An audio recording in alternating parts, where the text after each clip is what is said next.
Hello, everybody. My capstone has been on Cutting Our Losses, an investigation of mechanical damage to trees at the Toronto District School Board. The TDSB is the second largest landowner in Toronto, managing over 36,000 trees across 611 properties and 2,000 hectares of land. Schoolyards are traditionally dominated by turf grass and impervious surfaces, with tree cover forming about 12% of schoolyard land cover at the TDSB. Despite covering a small fraction of the land, trees on school sites benefit students by providing shade protection from the sun, increasing positive peer interactions, decreasing stress levels, and improving classroom focus. Connections with nature as tied to well-being are increasingly evident due to the COVID-19 pandemic, with teachers expressing greater interest in teaching outdoors. Due to the availability of open space, school grounds also have the potential to grow Toronto's tree canopy while providing safer and healthier places for students.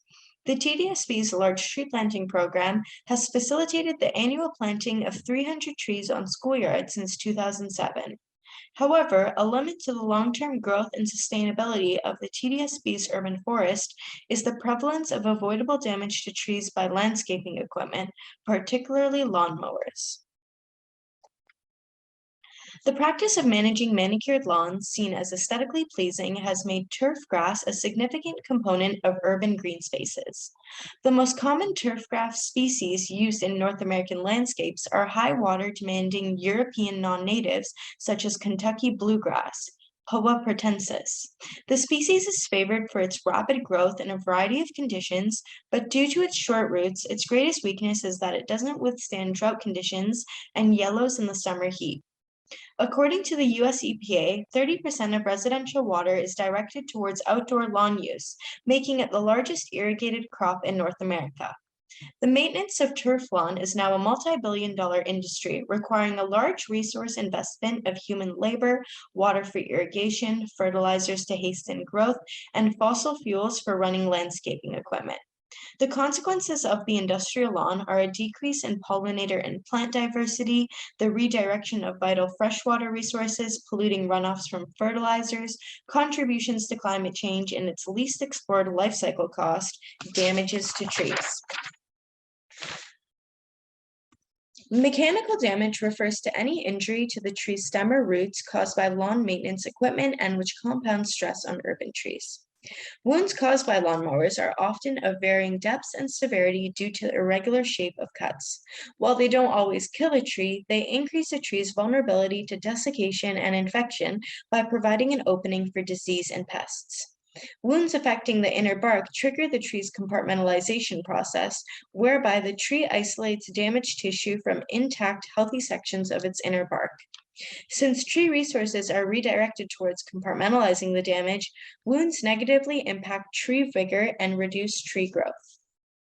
The proposed paper aims to raise awareness of the current state of lawnmower damage at the TDSB and provide recommendations to alleviate conflict between lawn equipment and trees. The study sampled 19 TDSB sites in the cities of Scarborough, North York, and Etobicoke to preliminarily assess the current state of mechanical damage at the TDSB. The sampled schools were identified for all receiving new tree plantings and outdoor learning areas in the fall of 2021. The data collection was conducted between June and November of this year, and by its conclusion, 1,195 trees at 19 TDSB schools were surveyed.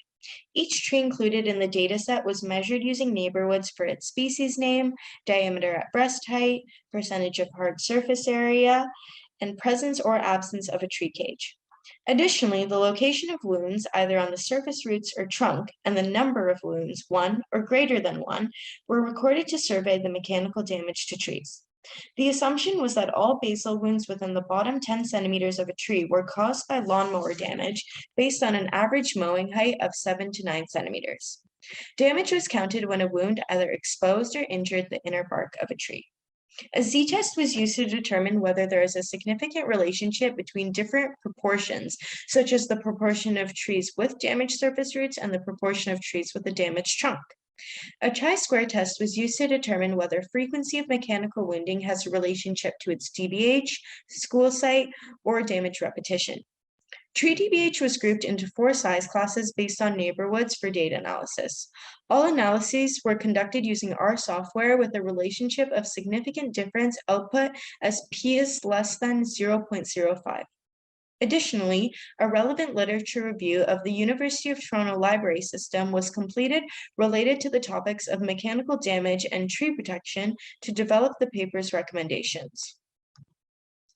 This first table displays the total proportions of trees with and without mechanical damage at the 19 sampled schools. Of the 1,195 trees surveyed, 46.5% had at least one incidence of mechanical damage and 53.5% of trees had no mechanical damage. Although there were significantly more trees in the dataset without damage, 556 trees with damage is greater than can be attributed to chance. A literature review identified a study by Morgenroth et al. In 2015 in Christchurch, New Zealand, as the first and only published paper to quantify the extent of mechanical damage by lawn maintenance equipment. In the survey, 62.9% of 1,018 trees were found to have at least one mechanical wound. This graph is a frequency distribution of all the trees identified with damage, displaying the percentages of trees with different damaged locations, the trunk or surface root, as well as the incidences of damage, a single wound or multiple. Of the total 556 trees with mechanical damage, 61% had damage to their surface roots and 54.7% had trunk damage. Mechanical damage of surface roots was significantly more common than trunk damage. Of the total of 282 trees with exposed roots, 91.1% of trees had at least one incidence of mechanical damage to their roots. The disposition of surface roots to damage from lawnmowers coincides with Morgenroth et al.'s findings, where 93.6% of trees with surface roots had at least one wound. As well, a significantly greater number of trees sustained multiple instances of contact with a lawnmower, indicating a need for recommendations that reduce the repetition of this issue. Next is a frequency distribution of the percentage of mechanical damage at each of the 19 sampled schools. There was a significant relationship between the different school locations and the frequency of mechanical damage, ranging from 22.9% at school A to 92.6% at school G. The differences in frequency at each school indicates the importance of holding each school's on-site crew responsible for their damages to trees.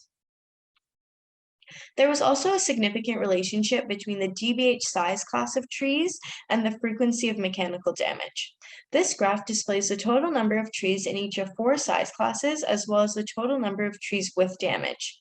The percentage of trees with damage is shown to increase with size from 28.4% in size class 1 to 64.4% in size class 4, indicating a potential cumulative impact over time.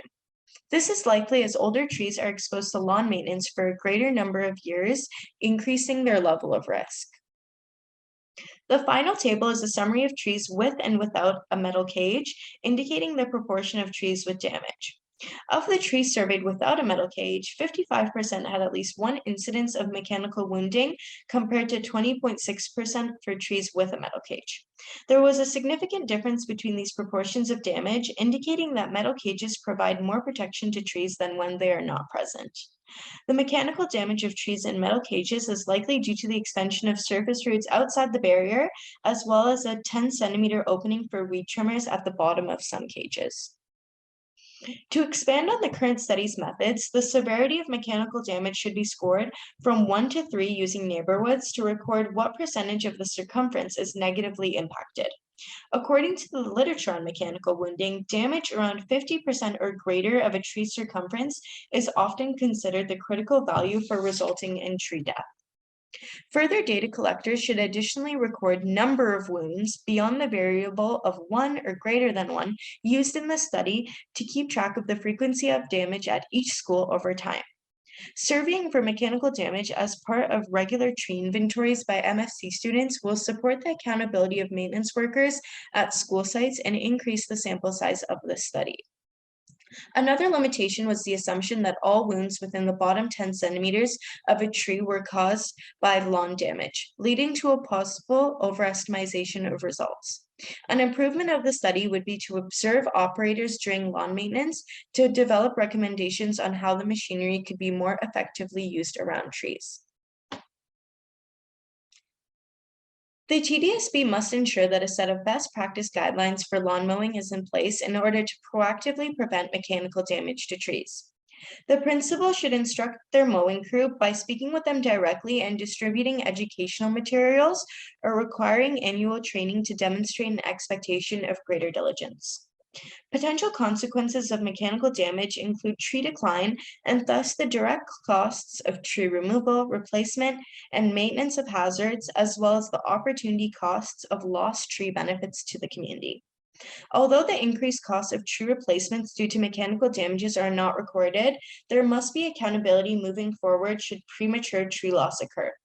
It is recommended that crew members be required to report the presence of mechanical damage when filing a work order for tree removal, so they can be completed using the respective school's private funding rather than the large tree program's budget.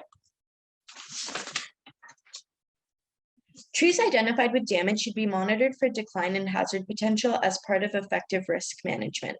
A study by Freilich and Astuno identified that the entrance of decay organisms at the base of a tree can result in storm damage during strong wind events, even years after injury by a lawnmower. Since mechanical damage can result in structurally weakened trees, these stems can pose a hazard to students and community members and should therefore be continually assessed for decay and crown dieback. Volunteer et al. Studied the root level interactions of common cherry and pasture grass in temperate Europe. Despite finding a separation of their root systems, the presence of grass reduced tree diameters by at least 30%. This may be due to the drying of lower soil levels during small rainfall events, where grass has preferential access to moisture in the upper soil level. The manual removal of grass around trees could provide the dual benefit of improving tree growth and deterring the use of lawn equipment near those trees. A limitation of this method is that bare soil does not offer protection from wind and water erosion, degrading soil quality over time due to the compaction and decreased soil porosity. Morgenroth et al. Found that maintenance activities such as mulching and the physical removal of grass were found to reduce incidences of mechanical damage. Mulching is therefore recommended as the best practice as it simplifies lawnmower boundaries, allowing contractors to come up to the edge of mulch without the need for weed trimmers. Besides acting as a visual cue and physical barrier to lawnmowers, properly applied mulch benefits trees by suppressing the growth of grass and weeds over time, retaining moisture, recycling nutrients in the soil, and improving soil structure. The literature warns against the creation of mulch volcanoes where mulch is improperly mounted up against the trunk of a tree, resulting in potential rot due to excessive moisture, the suffocation of feeder roots from oxygen, and the decay of roots in poorly drained soils. This reinforces the need to distribute educational materials. A study by Chow et al. Surveyed 38,000 trees and their planting conditions in Hong Kong. They found that trees with ground cover vegetation and shrubs had a lower number of defects as the vegetative barrier minimized physical disturbances from humans and vehicles. Planting native understory vegetation beneath trees is recommended to create a protective barrier from lawnmowers and reduce the amount of turf grass requiring mowing. A study by Watson et al. Found that converting 10% of turfed green space to minimally disturbed natural vegetation could lower the costs of lawn maintenance by up to 36% due to reduced water, fertilizer, and pesticide applications. The maintenance standard for TDSB sports fields for mowing and trimming is currently once every 7 to 10 working days. It's recommended that the TDSB reduce its mowing frequency to every 15 working days outside of sports fields where trees are present. Watson et al. Combined data across North America and Europe using a meta-analysis of how mowing intensity impacts the ecology of urban lawns. They found that reduced mower intensities limit the growth of pest species and prevent losses in plant and insect diversity. Regular mowing favors low-growing grasses, removing tall structures such as flower stems. This has a cascading effect that provides opportunities for colonization by unwanted pest species such as common ragweed. As a result, reduced lawnmower frequencies lessen the amount of pollen dispersed in the air and consequently the severity of hay fever symptoms. The present study of 19 surveyed trees in the TDSB found that about half of trees had a wound caused by mechanical damage, and among those, 57.1% had multiple mechanical wounds, indicating the need for recommendations that reduce the pervasiveness of this issue. It is hoped that the results provided will raise awareness for this avoidable issue and motivate an increase in accountability towards the widespread implementation of proactive tree protection practices for both existing and newly planted trees at the TDSB. Thank you to my project supervisor, Professor Danijela, and my internship supervisors, Karen Dobrucki and Jen Vetter. Thank you very much.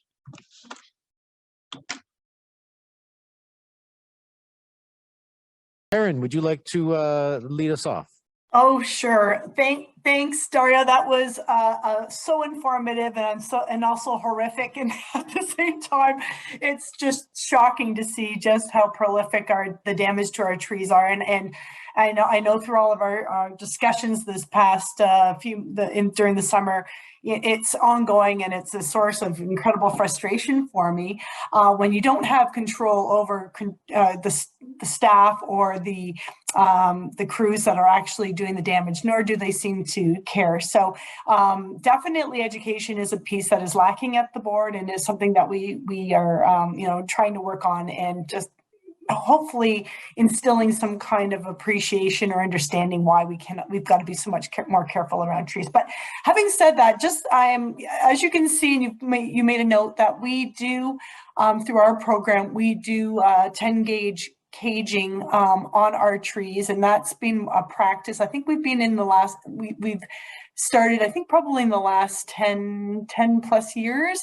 And obviously there's other departments that do not do caging and or remove the caging too prematurely. But what you mentioned to me is, or what I got from this is that as the older trees also seem to be, actually, so I got so many questions. I'm probably jumping all over the place. But in your opinion, do those cages actually make a difference? And should they be continued? Should they be modified? You mentioned putting it on the grounds, and I can tell you why we don't.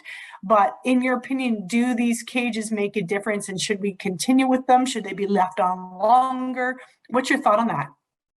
Well, according to statistics, there was certainly a difference between the trees that had the cage and the ones that didn't, although I was still surprised that there was 20% damage. And I believe that's because of the exposed roots that extend beyond the cage, which means that even though these cages are put, there should still be mulching of those trees to protect the surrounding area as well.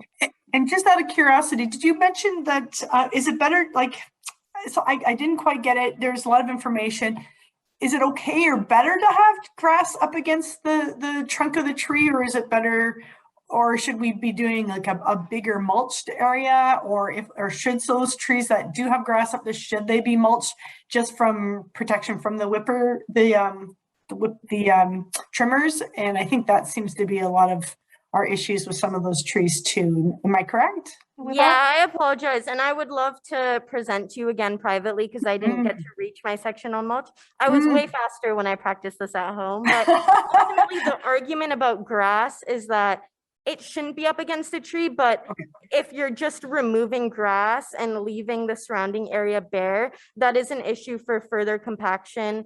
And it could erode the soil. So my further recommendations would have been to plant native ground cover, or most dominantly to just mulch the area around the tree.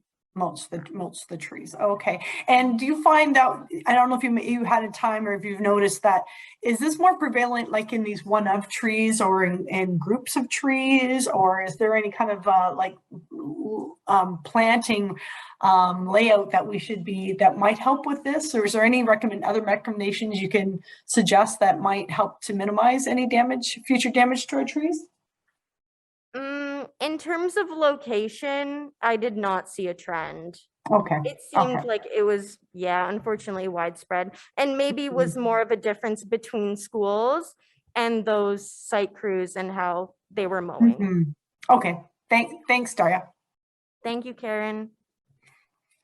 Thank you, Darya. I like your graphics, and I'll have just one quick question, because it's amazing. 50% of trees have this damage. So we know that eventually that's going to have an impact on their health. Brings up the question, how are urban forestry and in fact, tree maintenance might not work. Maybe we should look the solution in landscape design. I think, have you been thinking of putting dollar value? Like, you know, to me, this is waste of money. We go do planning, as we heard from Lorraine, where to plant, where to plant. And then 50% is just, we whack them. So what's the dollar cost like on this? Have you been thinking about that? Well, I'm sure that it's high. I mean, in the size class distribution, it was evident that there were significantly more young trees as the TDSB is, you know, annually continuing to plant. But I feel like we definitely haven't been keeping track of how many of these tree losses over the years have been a result of mechanical damage, and seeing how many wounds there were, I'm sure it's a significant portion. And so I feel like moving forward, it is important that like when they do file a work order, they should have to report if there were damages to the tree. And if there were, then it shouldn't be coming out of the main budget that plants trees. Like it should be that school raising funds to get their trees back. And I feel like that's ultimately what gives trees the value, that like they don't just get owed a replacement, like there is a consequence and they do have to, yeah, show more diligence so they don't have that penalty in the future. That's great. Thank you very much, Darya.